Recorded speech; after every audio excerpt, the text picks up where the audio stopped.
set? Okay, it is Tuesday, October 8th, 2019. This is a regular board meeting of the Arlington Region Port Authority. It is 3:33 p.m. and I call the meeting to order. Mr. Davis?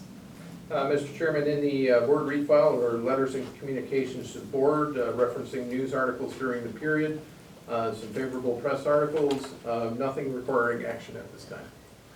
Thank you. Anyone have any questions, any comments?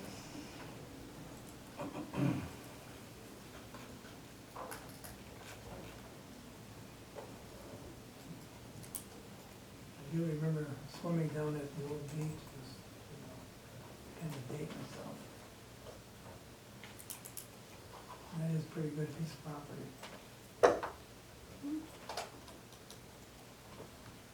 It's a nice article about our new CFO. Welcome. Welcome. Yeah, Joe, welcome. Thank you. Glad you're here. Just want to be ready when we meet with Chris. It's pretty tough. I'd like to stop in sometime, introduce myself. Anytime, door's always open. Great. Okay, it's over. Anything else? Now, let's move on. Approval of board minutes, September 12th, 2019. Has the board secretary looked those over? The assistant secretary, yes. Has? Yes. Any changes? None. Is there a motion to approve minutes as presented? Second? Second. All those in favor say aye. Aye. Opposed? So carried. Reports. Committee reports. Finance committee? Chris? As we looked over the financial statements, I was interested to see that accounts receivable had gone up from, perhaps $67,000 at the end of the fiscal year to something in the range of $467,000 now. And this doesn't have anything to do with slow payments or failure to collect or anything of that nature, but instead with a piece of work at the port where so much of the year's income was generated within the past 4 months or so and has been billed. And the bills are current, it's not slow, and that's just the ups and downs of the OBPA pace of activity, and specifically the port. The total revenues, I note that they continue to run below the budget, as do expenses. The revenues are still well above last year. The big variation from budget is at the port, and as has been said, I think in earlier meetings, that there are challenges in timing these highly variable projects like the wind project, and so some income is plugged in certain times, and it isn't generated at those times. But if the revenue continues to run behind budget as we get toward the end of the year, it will aggravate problems with working capital. And as we prepare the budget next year, we need to, I think, be careful not to do wishful thinking about revenue. And if we, first draft of the budget shows a gap between revenues and expenses, perhaps we really ought to take a look at cost control as opposed to refiguring the revenue estimates, which has been known to happen in some organizations. And Steve or Wade might have greater clarity on some of these issues with the billing and the cycle of activity at the port. I wonder, do you? Yes, as far as the port's concerned, we won't get out ahead of ourselves as far as kind of what you're pointing to with the, trying to be conservative. Good. With that, but I know partnering with Adam the last 3 or 4 years, we know pretty much we're gonna get more than probably what we'll say. But you can't nail any of that down, so rather than raise expectations, Yes, kind of hold them back on the ones that might be maybes, maybe withhold them. But we can talk more about them when we, especially as we go to our budget. And then Adam currently is in Houston. Breakbulk brings a lot of information mhm, and solidifies some of the things that we've been talking about, or that we might have been getting some numbers out, but you have no idea whether they're gonna be acted on sure. or projects coming here. But I know generally, after that kind of thing, and this time of year, we tend to see things solidify more, but usually not as much as you probably like at budget time. I think we just have to deal with what information we have. But your point's well taken, is that rather than, kind of wishing on something. And as discussed too, we'll bring them in as part of the budgeting process, so that way they can explain in executive session Sure. what's on that schedule, why it's there, and, how real it is, so. And in the past couple of years, what they've projected, we've been able to take to the bank, their numbers were conservative, so. Great. Now, if I remember right, Chris, maybe you've seen the numbers. Year to date, we had, 1.8 income at the port, Totally. which didn't include the last two salt sheds, isn't that right? Yes. And that, those two would bring us more into range, I think, of what we were looking at Excellent. last year. Yep, Doesn't it? Those two salt ships, the invoices account for just under, again, we're on camera, so I don't wanna be overly specific, Right. but account for between $400,000 and $500,000 in revenue. And I believe that might put us a little over, I think, I want to say 2-1 was kind of. Yeah, 2-2. that's what I'm thinking, don't you? Without that in front Wasn't of it me. 2-1? well, that sounds excellent. And timing on those, one of those hits in the September timeframe, one of them crossed the line into It's October. October, Because okay. I believe you asked that question maybe 2 or 3 months ago, and those numbers, I don't know, we were at 1.8 at the time, but I do remember you were questioning the gap to Mhm. make that up, and I don't know why 2-1 or 2-2 sticks in my mind, but I'm not certain on that. Mhm. But, yeah, I think we're now pretty close to what we had budgeted, if not over. Over would be nice. Yep, But you bring up a good point, not just in revenue at the port, but revenue everywhere. We need to be careful with our estimates mhm, for next budget year, so that we're not overestimating, and then thinking that we can do other projects that in reality we shouldn't be doing. What do you say? Well, if we don't have the working capital to support it, it's a moot point, and we shouldn't be doing it in the first place. Absolutely. Okay. Anything else? And, Chris? no, that's what I thought was significant as I looked over the statement, and how quickly do you anticipate getting your feet on the ground and reviewing some of these things? Is there? Just climbing the perpendicular learning curve as fast as I can. Yeah. The day starts well before 8 and ends well after 5 at this point, so I'm sure I will be continuing that pace. Absolutely. I'm an avid learner, I'm a quick learner, bring a lot of corporate experience to the table, Good. so I'm looking forward to the challenge. Yeah, well, I think that sounds great. That's the way it is. Elementary. That's everything I have. Thank you. Anyone have any questions of Chris? No? Joe, anything you might want from the finance chair? Not yet, it's been a whole week, so I'm sure my time is coming. And you're still coming back, so. Oh, yeah. Good enough. Let's move on.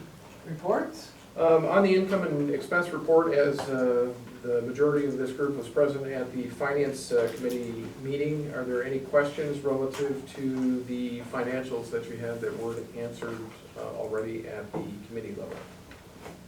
Megan, any questions you might have? I think the other three of us were at that meeting. No? Anything else? Dave? Well, we pretty much much discussed it. Chris, I'm all set. do you have any comments you'd like to make? No, sir. First traffic report? So moving on to the bridge traffic report, a couple items of note there, and we verified these numbers today to make sure that they were accurate. The passenger traffic for auto crossings was up 2%, 2.3%. Truck traffic has stabilized. Prior periods it had been down 8%, 12%, 10%, 8% respectively, and this time it was actually flat at just under 0.2%. I always like to put these numbers in context for you with what's going on the regional crossings. Those numbers are not yet available. They will be probably in about a week or so. When those come out, I'll send out a separate email associated with that. You can see overall the revenue for 1920 exceeds 1819, and despite the modest increase in traffic, it is an uptick versus prior year, again due to the total increase. It's nice to see that truck traffic has leveled off, and let's hope it continues to grow. The exchange rate continues to be problematic and influences that in the negative direction. I anticipate that once that starts to recover, we'll see the truck traffic start to increase. Anyone have any questions?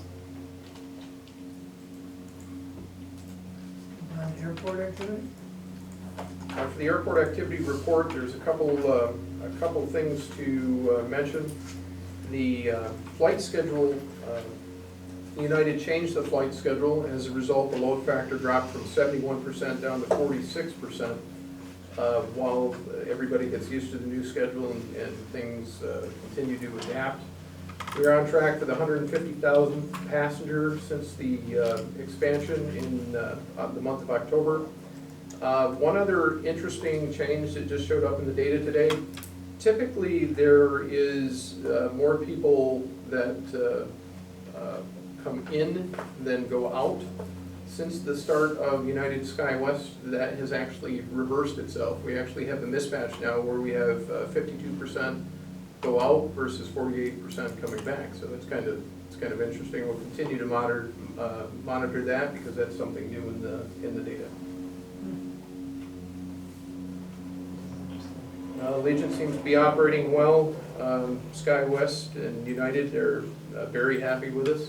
SkyWest immediately modified a flight time upon request, and everything seems to be going real well. Fully staffed at the airport. Want to comment on anything there? Our few staff members are working out very well. They're very enthusiastic, and they're quick learners, and I think we've got a nice crew to move forward for the next 15, 20 years. They plan on being there and plan on expanding the airport, and they're very excited about any new changes and anything they can do to make the airport a success. And I'm very pleased to have them. Some have gone away for safety training. They were the last week of September, so they're all fully trained now with fueling and fire protection. So they are on schedule, or on the schedule now. Okay, good. Things running smoothly. And the first flight out by Allegiant the past weekend, how did that go? It went very well. I was really pleased with the flight loads, in and out, and it went very smoothly.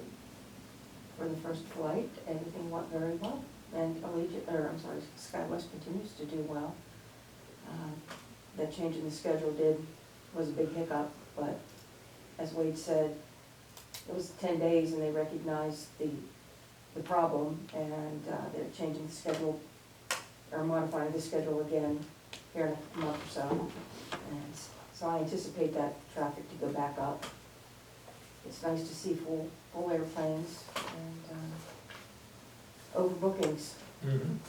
Yeah, I think I heard about that flight change right after it occurred. One of my sisters came in from out west. And she wasn't happy, so I did hear about it. Wanted to know why we changed it. She didn't want to hear, we didn't do it, so. That's good. I think obviously, SkyWest and United responded quickly to our concerns, realizing the pattern, I think, of the North Country traveler, and a late night arrival does not work in the North Country. That's correct. Yeah, so thank them for that, and I think, as Wade already alluded to, that should change those numbers back, so we have more of a 90% load factor. Should reset that trend in the right direction. Yeah, good, my sister quit yelling at me. Well, that one, I have 8 of them, so at least one won't be on that. Anything else, Stephanie? No, the Allegiant traffic though is, their forecast is very strong for the beginning of the season. Good. And they started a month ahead of time. They started traffic October, but they moved to the second flight a week a month early, and the third flight a week a month early. So rather than going in October, excuse me, right before Thanksgiving, and then right before Christmas, they're starting in October with 2 flights a week at the end of the month, and then 3 flights a week in November. So their timing works out well with the United flights? So far as we have definite schedules for SkyWest, through the end of December, things are working very well. Good, And they'll give us a better schedule, a more set schedule for January fairly soon, but right now, everything is working very well. good. How are we doing on our fueling situation? Are we gonna have a quote for a truck coming, or a quote for another tank, or how does that, when both of them get rocking and rolling? When both of them get rocking and rolling, we do have a quote Have some for, capacity. we do have a quote for a fuel tank, and we have quotes for fuel trucks, very expensive though. I don't know how we can swing it. If we're very, very careful with the fueling, we can make do. It'll be tight and it'll be difficult, but we're very lucky to have folks who are willing to send a truck the next day if necessary. And we might just have to make do for right now until we can see about finding the funding. A tank is much cheaper than a truck. I was gonna, the options we have, of course, is another truck, which if I remember right, costs close to $500,000. I think the lease price on a truck, a 5-year lease, was $275,000 On a lease.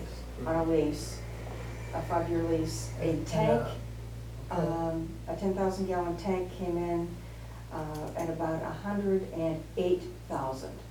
And once again, once the tank's in, the tank's in.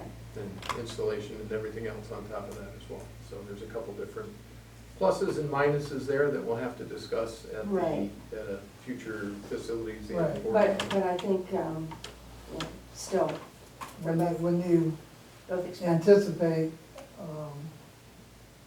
maybe the committee having to make a decision on that late winter, early winter? I would say late winter, because if we're going with the tank, can't put it in until spring anyway. Okay. A truck still is a 6 to 8 week lead time if we were going to get one, but we have to look at them both and have to do some more research Okay. for better prices. The tank initially looks good, but that's because the piping is already in and the controls are already in. We would just use the same controls as we use for the other tank. But once again, I want to check some prices. I know the folks in the North Country, those are the folks that we've been dealing with, but I want to go a little bit further and see if there's anything else. And as I said, with careful planning, we can make it work this winter. Okay. We have, as I said, we have 4 people on who are very careful and are watching those fuel levels every day, and we can generally get a delivery the next day. At the most 2 days, it comes out of Buffalo. So, if we're just very careful, we can make it work. It's gonna be difficult. But it's getting kind of late in the season, and we hadn't budgeted for a tanker truck. No. We also have one other option out there that we're pursuing as well through Governor Cuomo's New York State Surplus Property Program.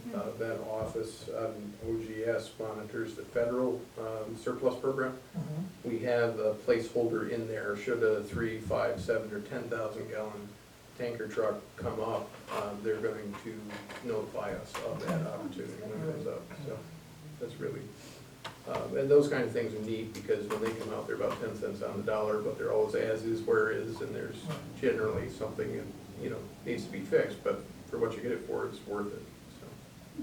And another option. Yep. But as Stephanie said, they better come to you whenever, facilities committee, so. Good, good. Anything else, the airport? Everything's doing very well. Good, good to hear. Any questions, Stephanie? No? Let's move on, board activity report.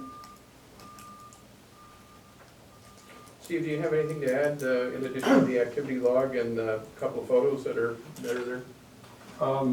Probably, what's not in there is, we started shipping salt out, and we probably, by the end of the week, will, 10% of that salt that came in has already gone out for Paul Phillips. Wow. So that's a good revenue generator. The last 2 weeks, couple of days, we've had 2 loaders going all day, but when bad weather comes, they can't pave, so we get all kinds of trucks. So when the ships came in, we had a back order of 6,000 tons that had to go out, so we're filling that order, and they keep adding a little bit more. So it's a little bit late for the local townships, but they're getting to it. So I think the majority of that first stockpile will be gone by December. Then we'll start on the point with the larger stockpile of the Bay Como salt there, the blue salt. The unloading went well? Excuse me? The unloading went well? Yeah, the Bay Como was really good. They came in at 11 and we're gone by 4. So they were, that all self-unloader, Right. and we had all kinds of room, so that was that. And then the clamming we've never done before, Right. but we were able to, that was all the new experience. We have experienced crane operators when they did the fertilizer, so the clamshell grabs were provided by OMLC out of Quebec. And we used 2, and we had a spare. And we had a little trouble with one the first night, so having a spare was good. But we were able to, at one point, we were able to kind of fix that, and the vessel allowed us to use all 3 clams. So we picked up some time there, but everything, we pretty much hit what we said we would with Morton on a per day of discharge to meet their quota. So we're happy with that, and the stockpiling went pretty well. And Steve, that was my question, the clamshell, that was the first time we've ever done that type of unload, Right, correct, right. at Ogdensburg? Yeah. Okay. And clam, you can't, just try to source those, nobody rents them out because they all need them. And so having the partnership really came in handy. Otherwise, I would have had to say, we can't take a ship like that. So maybe word will get out that Ogdensburg can handle salt that way. Are they gonna stay here? Or do they go back to Quebec? They go back to Quebec. They went back the next day, they needed them there, but to have that availability. But they can put 2 on one flatbed, and then the second one they pick the next day. But they move them in one day, and then they're a nice setup. The thing about them is they're brand new. I just asked the price, and we looked it up, and it was $190,000 to $210,000 for one grab. So to help us, and really when you do that, you need 3 because you need a spare, and you can't afford to with that. So just, it was kind of a wish list thing. I thought, oh, maybe they're 100,000 or something. But it doesn't do you no good to just buy one. Other than if you're still partners, okay, you've got one that we own that we don't have to rent or transport. So. And the importance of this is, again, we're on camera, so I'm not gonna mention specific rates, but basically that ship is worth about 2.5 times, 2.5 to 3 times on a revenue basis what a self-unloader is to us. So Steve, been asked a question that I didn't know the answer to, and maybe you could inform me. Somebody was talking about the kind of water pollution that happens at town barns where there used to be salt piles that would dissolve somewhat in weather and leach into adjacent wells and things like that. And does that happen to the salt piles, and why not? It's impervious, we're on asphalt. There will be some, basically, if you look at it, when you're carrying salt over, and then peripherally, there'll be salt that falls away, and then we covered it immediately. We shaped it. It was all stockpiled by Tuesday, and we shaped it, started shaping one pile Tuesday, and then everything was done by Wednesday, and the salt company had their covering outfit in there, and they had half of one pile done by Wednesday night, and then everything was done by Friday morning. So, you know, if you avoid any kind of heavy weather, generally there isn't any issues with that. Then once it's covered, other than the face, you'll get some salt mixed with, you know, any kind of rain or moisture, or if it's snowing out. But you try to keep that face flapped over the front, and then you do get, when it starts freezing, you'll get a crust on that, and the crust is kind of impervious, so it keeps the salt dry. We started on one end, the one pile was wedged, so you've got to keep in mind that if you start on the thick side, sure, you can get into all of that, but by the time you get to the wedge, it could be January, and that's only 4 feet high, and it could be frozen solid, so, and then we try to work it to the west rather than, so your tarp won't get blown away or whatever. But whenever, also, if we have a rip or a tear, we just call the covering company, and they send somebody up and patch that. There's spare material here, and spare sandbags and that type of thing. But that's part of our, we have a stormwater and pollution control plan, and part of that is to maintain the coverings, and also we sample quarterly, sample the outfalls. There's 6 outfalls out there, and we sample them for, you know, if you see oils or on that, so you have to monitor that, but that's a requirement. And then twice a year we do an actual testing of the water and get a report back and submit that to the DEC. When you say testing the water, you're talking about water and runoff and drainage. Yes, exactly. Yeah. Right wherever the outfalls are, we take samples in different forms, and they do different tests. A lot of it's for heavy metals or for volatiles. Sure. But you might see something with organics and things like that, but generally they're more worried about oil and with that. But to answer your original question, only when you're moving that around, when you're making stockpiles, are you more susceptible to runoff, but not going into the soil there or anything like that. I appreciate that. That'd probably be a tough answer to give back to Well, them. I'm gonna have to figure out how to consolidate. Summarize it. Thank you, I appreciate it. Have them come down, we'll give them a tour. It'd be the easiest way to do it, probably. Sure. Any other questions of Steve? If not, let's move on to the building occupancy report. Yep, that's largely, I don't have a copy of it, it's largely unchanged, so I'll just talk about, I've done a lot of outreach to different companies, the prospects I reached out to, did a number of visits in Carl, Joyce, and McKeon, some cold calls on companies that lease offices, an Ottawa visit, Gatineau visit, a couple inquiries locally with brokers. And a variety of referrals to QSO from just information I've gleaned and people that have contacted me. There's a list there, so, yeah, very active month. And planting the seed, and nothing on the horizon right away, but it's important. Anyone have any questions for Jim?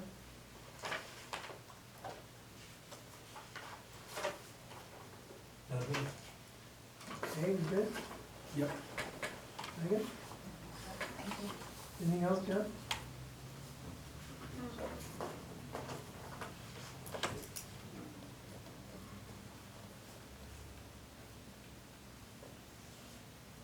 Move on, unfinished business? There's none, Mr. Chairman. Okay. Business items? We need to, under General Administration A1, this is approval of signature authorizations for Community Bank and Key Bank. We need to make some changes there due to the retirement of the previous CFO, the appointment of the new CFO, and I also recommend that we appoint the accounting manager as well as an authorized signatory. It just makes things easier in the case. It does. I'll move A motion to move, second? I'll second that. Any A discussion? A question. Sure. Wade, is the accounting manager bonded to the degree that typically people would be if they? It's a management confidential position that's covered by our directors and officers' liability insurance, yes. Excellent. Good question, good thinking. Any other discussion? Anne Marie, call the roll, please. Mr. King? Yes. Mr. Coffin? Yes. Mr. Burns? Yes. Ms. Whitten? Yes. Motion carried. Agenda item B1 is approval of a supplemental lease agreement with, this is agreement number 3 with AB Technology Group Incorporated at the rates, terms, and conditions you see before you in the first industrial building in Commerce Park.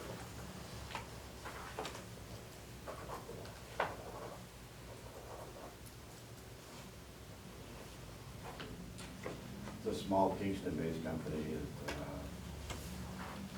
distributes a little bit of manufacturing with cloth, fire retardant material that's used on furnaces and other applications. They have a couple, 3 employees.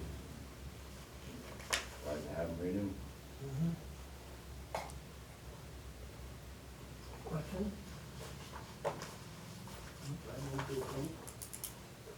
Second? Second. Any further discussion? Anne Marie, call the roll, please. Mr. Coffin? Yes. Mr. Burns? Yes. Ms. Whitten? Yes. Mr. King? Yes. Motion carried. Agenda item C1 is approval of a T-hanger lease agreement between Ogdensburg Bridge and Port Authority, Ogdensburg International Airport, along with Soaring Eagle Aviation, at the rental rate you see before you. The agreement term is October 1, 2019 through September 30th, 2020. This is a renewal. Yeah. Yes, it is. I remember seeing the name before. Questions? Motion? I move to accept. Second? Second. Any discussion? Anne Marie, call the roll, please. Mr. Burns? Yes. Ms. Whitten? Yes. Mr. King? Yes. Mr. Coffin? Yes. Motion carried. There is one other such matter today, and that's the appointment of CFO Joseph Russo to ILA 217A trustee. This is a standard resolution that we do periodically when we ever have a change. Yes, yes. CFO. We typically do it every January. I'll move it. Second? I'll second it. Discussion? How often do they meet? I don't know, because the CFO, previous CFO was the trustee, and the other person that was doing it on an interim basis was Maria. So I believe once a month, but don't hold me to that. Okay, so obviously, if you haven't heard anything, there hasn't been any issue. We wouldn't know whether there was or was not an issue there, because that's a separate entity from the Bridge and Port Authority.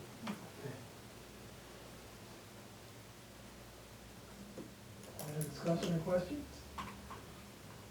Is there a motion?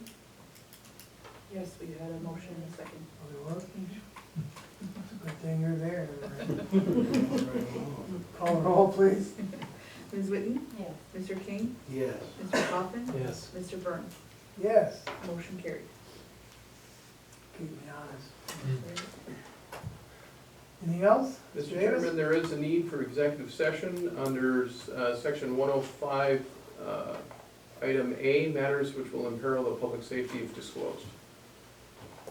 Okay, in a personnel issue. Yes. Okay. Motion, going executive session, Someone? second? All those in favor say aye. Aye. Opposed? We stand in executive session, it's 4:09